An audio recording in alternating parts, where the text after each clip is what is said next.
시청자 여러분 안녕하십니까? 복지TV 뉴스입니다. 장애인의 평생 교육권 보장을 위한 법안이 발의됐습니다. 장애계도 환영 입장을 밝혔는데요. 그 목소리를 박성용 기자가 들어봤습니다. 장애인 교육권 보장을 향한 목소리가 국회 앞에 울려 퍼졌습니다. 지난 20일 전국 장애인 차별차편대 등 장애계 단체들은 국회 본청 앞에서 장애인 평생교육 법안의 조속한 제정을 촉구하는 기자회견을 열었습니다. 장애인의 경우 정규 의무교육 과정을 원활하게 이수하지 못하는 경우가 많아 평생교육에 대한 의존도가 높은 상황입니다. 특히 장애인 중 평생교육에 참가하지 못한 비율은 약 99%로 전체 성인의 평생학습 참여율 43.4%에 비해 높은 결과를 나타냈습니다. 이에 더불어민주당 유기용 의원은 해당 내용을 반영한 장애인 평생교육 법안을 대표 발의했습니다.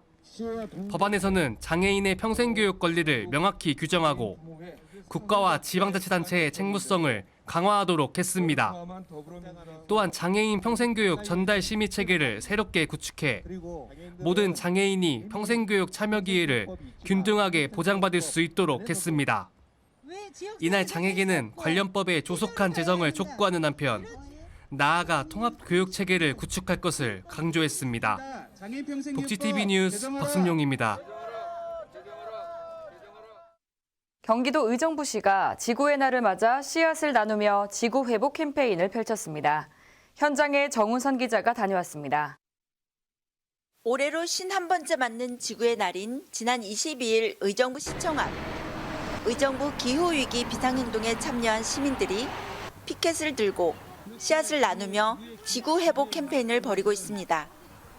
의정부 기후위기 비상행동에 참여한 시민들은 의정부시의 기후위기 대응조례 제정과 탈석탄 금고조례 개정, 일회용품 사용 제한 조례 제정 등 의정부시의 기후위기 대응 움직임을 촉구했습니다. 시민들이 개별적으로 열심히 분리배출해 주시고 일회용품 안 쓰시고 이러는 것도 중요하지만 의정부시 차원에서 또 우리 정부 차원에서 애초에 쓰레기를 만들지 않을 수 있는 정책을 펼쳐주셨으면 하는 마음에서 나왔거든요. 한편 지구회복 운동의 일환인 식물 키우기 운동 확산을 위해 시민 100명에게 토마토 씨앗을 나누어 주며 지구의 오염, 기후위기에 대한 심각성을 알렸습니다. 에너지 절약하고 그다음에 일회용품을 자제하고 쓰레기 줄이는 활동이 필요합니다. 그래서 의정부시에서도 이런 조례들을 제정해서 효과적으로 진행했으면 좋겠습니다. 이번 지구의 날 슬로건은 지구를 회복하자입니다. 이상기온 변화, 미세먼지, 코로나19 등 계속되는 지구의 경고는 이날 지구를 걱정하는 지역 곳곳의 시민들의 외침을 통해 전 국민 지구 회복 운동으로 확산되고 있습니다. 복지TV 경기방송 정은선입니다. 전남 순천시가 장애인의 날을 맞아 다양한 어울림의 장을 마련했습니다. 보도에 이소영 기자입니다. 지난 20일 제41회 장애인의 날을 맞아 순천만 국제습지센터에서 장애인의 날 기념 행사를 가졌습니다. 순천장애인 종합복지관 주관으로 열린 이날 행사는 다양함의 어울림이라는 슬로건으로 장애인 관련 단체장 등 50여 명이 참석한 가운데 사회적 거리두기 단계에 맞춰 간소하게 치러졌습니다. 이 자리에서는 그동안 장애인 복지 증진을 위해 노력해온 유공자 11명에게 순천시장과 순천시의회 의장 표창이 수여됐고 축하 인사와 장애인 인식 개선을 위한 퍼포먼스로 행사의 열기를 더해 소통과 화합을 다졌습니다. 제41회 장애인의 날 기념식은 코로나로 인해서 대표자들과 장애인 소수로만 저희들이 모여서 행사를 치렀습니다.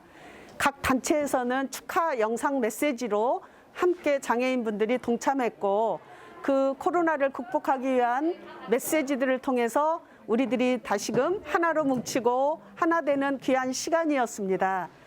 장애인과 비장애인이 모두가 하나 되어 서로 어울려서 생활하는 행복한 생활을 하기 위해서 우리 모두 노력하고 코로나 극복에 모두 다 한마음으로 힘차게 나아가기를 바랍니다. 순천시는 장애인 일자리와 장애인 인식 부족, 그리고 복지 욕구 충족 등 모든 문제를 단번에 해결하기에는 어려움은 있지만 장애인 입장에서 정책을 세심하게 챙겨나갈 계획입니다. 복지TV 뉴스 이소영입니다. 심각한 사회 문제로 대두되고 있는 저출산과 고령화, 사회 양극화 문제를 해결하기 위한 마음이 강원도 춘천시에 모였습니다. 지난 17일 저출산과 고령화, 사회 양극화 문제를 해결하기 위해 구성된 정책위원회인 아기 새 둥지가 춘천시 근화동에서 강원도 협회 출범식을 갖고 본격적인 운영에 들어갔습니다.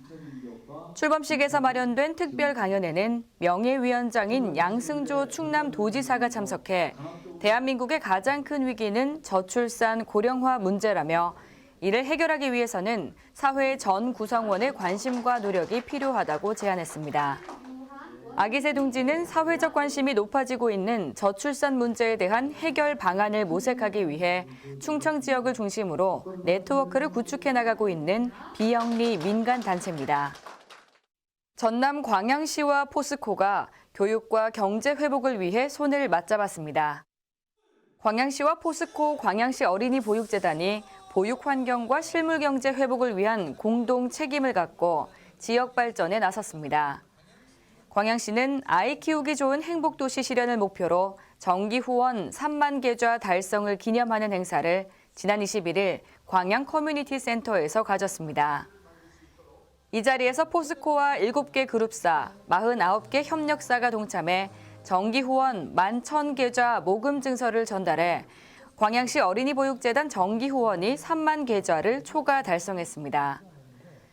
후원금을 직접 전달한 김학동 포스코 철강 부문장은 광양시가 교육뿐만 아니라 청년과 여성, 노인 복지에서도 가장 선진적인 시로 명성을 이어나가길 바란다고 후원 소감을 밝혔습니다. 전라북도 남원시가 우리 전통 한복의 대표 도시로 거듭나기 위한 노력을 이어오고 있습니다. 자세한 내용 최정은 기자가 보도합니다.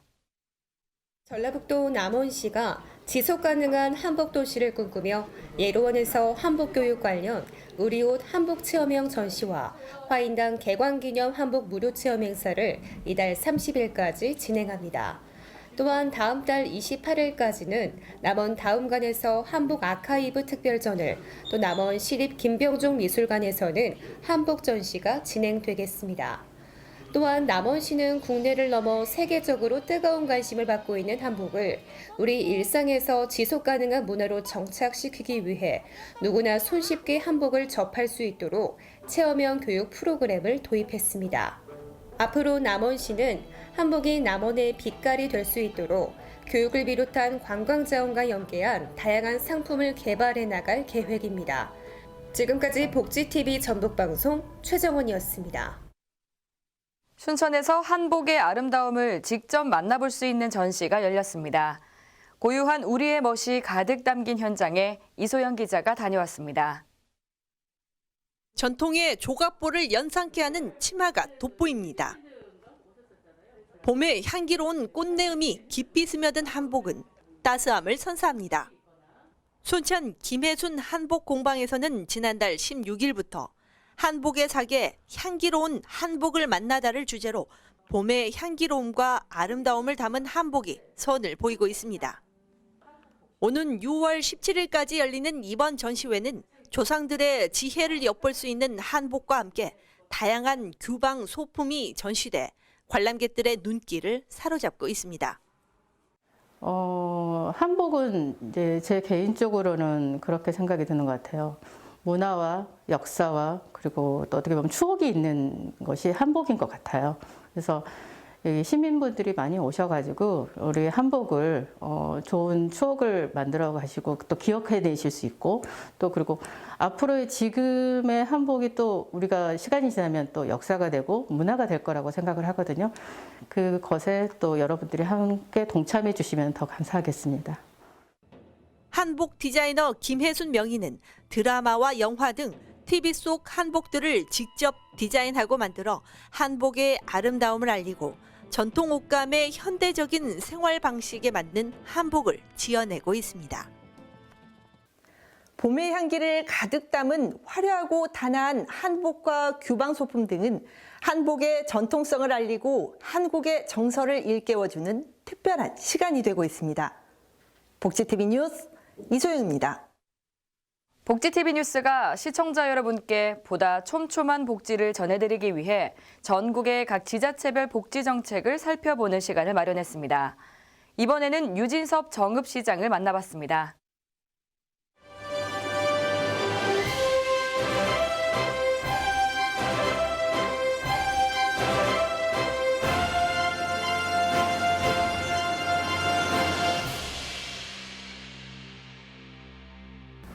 안녕하십니까. 복지TV 전북방송 보도국장 여정수입니다. 오늘은 더불어 행복한 더 좋은 정읍을 만들기 위해 항상 노력하고 계신 분입니다. 몸과 마음 그리고 영혼까지 치유하는 향기공화국을 이끌고 계시는 유진섭 정읍시장을 만나보겠습니다. 시장님 안녕하세요. 안녕하세요. 예. 장기적인 그 코로나19 사태로 전국적으로 어려움을 겪고 있는데요.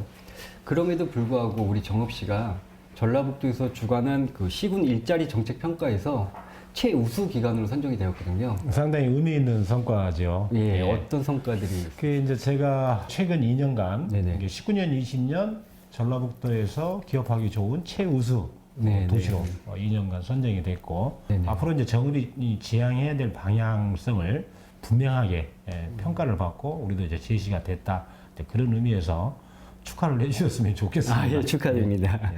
그 특히 그 보도 자료들이나 이런 것들을 보니까 우리 정읍시가 그 연수도시 기반을 갖다가 성공적으로 다져가고 있다고 하던데 연수도시 표방 배경은 무엇이고 또 기대 효과라고 하면 어떤 것들을 생각하고 계시는지?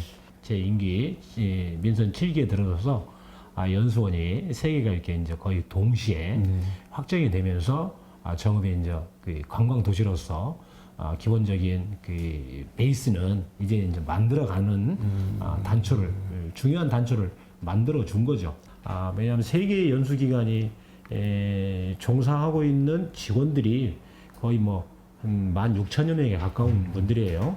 그래서 먹거리, 뭐 일자리, 또 거기에 관련된 우리 지역에 있는 소상공인, 자영업자 이분들이 이렇게 경제적으로 좋은 신호가 되지 않을까 하는 생각입니다. 아, 네. 그 민선 7기 이제 후반기 그 정읍시에서 역점으로 그 추진하고 있는 게 바로 향기. 예, 제가 아까 명함을 이렇게 받았는데 명함에서 네. 향기가 나더라고요. 아, 그랬어요? 네. 예. 이와 관련해서 정향누리라고 예. 이렇게 큰 방향을 제시해 주셨어요. 예, 예. 그렇다면 그 정향누리가 무슨 뜻인지? 정향이라는 것은 정음의 향기를 이제 압축한 글자고요. 거기에는 이제 5가지 향기가 포함이 되어 있습니다. 대표적인 게 뭐 동학을 이끌었던 전봉준 장군, 네. 정읍 사람들의 향기, 이 인향이 네네. 조금 더 우리가 자랑스럽게 내세울 것이다는 거고요.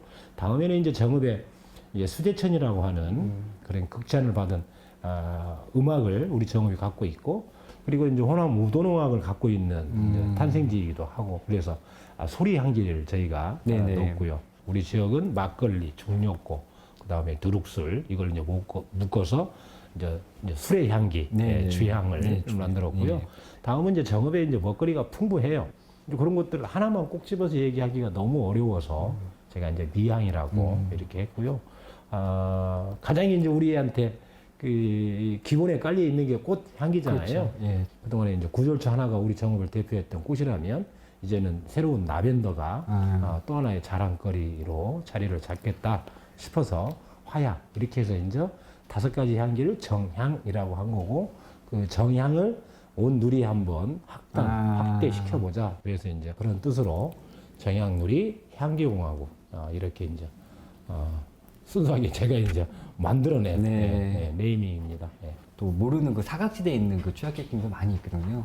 그 정읍에서는 그런 분들을 위해서 어떤 노력을 하고 있는지. 기존에 이게 이제 집집마다 다니는 뭐 우편 배달하는 분들이나 또는 미용실이나 이런 데 이제 시민들의 의견을 이렇게 여론을 들을 수 있는 분들을 통해서 아까 사각지대에 놓여 있는 방치되어 있는 분들을 찾아서 우리 시에다가 전달을 해주면 인센티브도 이제 티켓 같은 걸로, 바우처 티켓 같은 걸로 주기도 하고, 고3 졸업생들의 모두에게 장학금 형태로 100만 원씩 주거든요.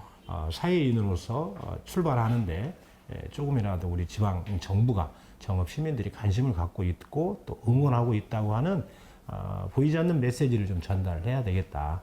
그런 거고요. 그 정약놀이의 큰 뜻이 이 정읍을 넘어서 대한민국 곳곳에 널리 퍼졌으면 좋겠습니다. 그러면 우리 끝으로 정읍 시민들과 복지TV 시청자분들께 한 말씀 부탁드리겠습니다. 먼저 복지TV 시청자분들께 한 말씀 드리자면 우리 사회에서 사회적 복지, 또 공적 복지, 또 개인들이 시행하고 있는 사적 복지가 아마 이렇게 진행이 되고 있습니다. 그런 측면에서 복지는 우리 사회에서 가장 중요한 어젠다 중에 하나이고 또 그 어젠다를 위해서 중앙정부 됐든 지방정부가 됐든 끊임없이 복지로부터 소외되는 사람이 없도록 저희 정읍시도 최선의 노력을 다하겠다는 약속을 드리고요. 내 이익을 좀 줄여서라도 우리 공동체가 함께 번영하고 성장하고 존속될 수 있도록 하는 노력을 우리 시민들이 좀 앞장서서 해주시면 아마 정읍이 더불어 행복한 좋은 정읍이 되지 않을까 생각해서 말씀을 드렸습니다. 함께 해주신 그 시청자 여러분 그리고 정읍 시민 여러분께 감사의 말씀을 드리고 더욱 건강하시고 행복하시길 진심으로 빌겠습니다. 감사합니다. 감사합니다. 이어서 오늘도 한마디입니다. 오늘도 한마디 정경수입니다. 1998년 4월 시행된 장애인, 노인, 임산부 등의 편의 증진 보장에 관한 법률이 있습니다. 시행된 지가 벌써 23년이나 된 법입니다. 하지만 이 법이 우리 사회에서 온전히 그 역할을 하고 있는지 의문이 생길 때가 있습니다. 여전히 많은 공간이나 시설물에 편의 시설이 마련되어 있지 않아 접근하지 못하고 한숨을 내쉬는 이들이 있기 때문입니다.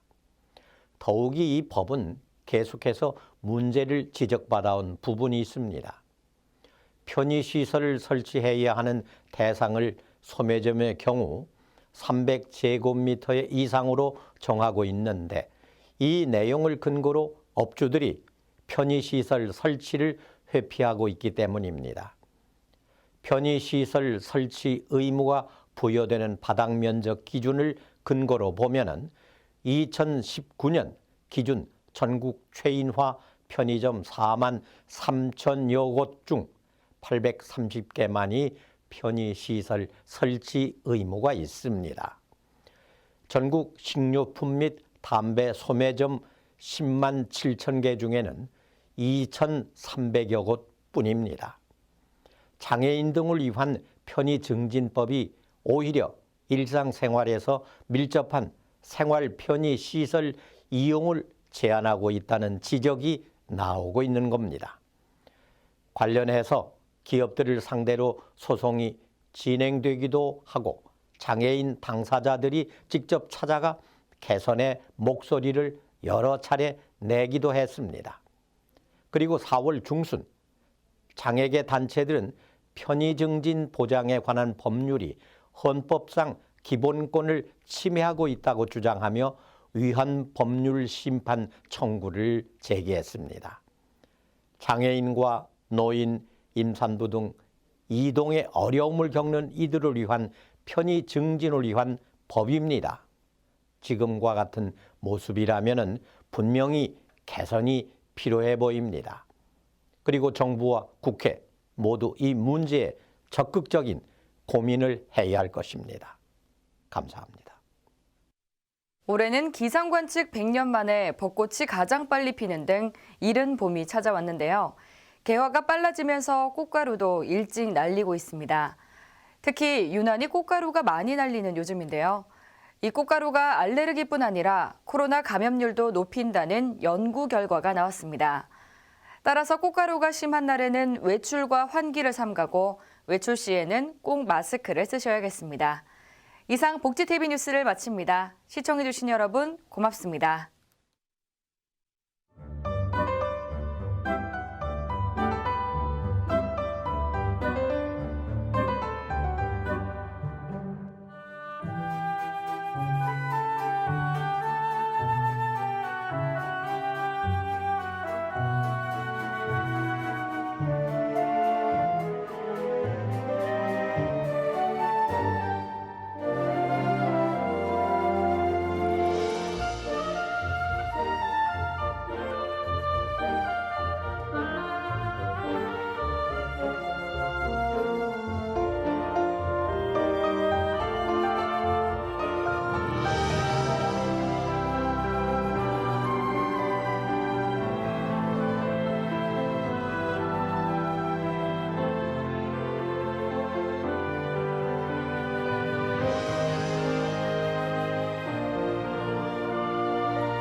우리 주변에서 일어나는 불공정한 사례부터 억울한 사연, 따뜻한 미담까지 장애인 신문과 웰페어 뉴스 홈페이지를 통해 보다 다양한 소식을 접할 수 있습니다.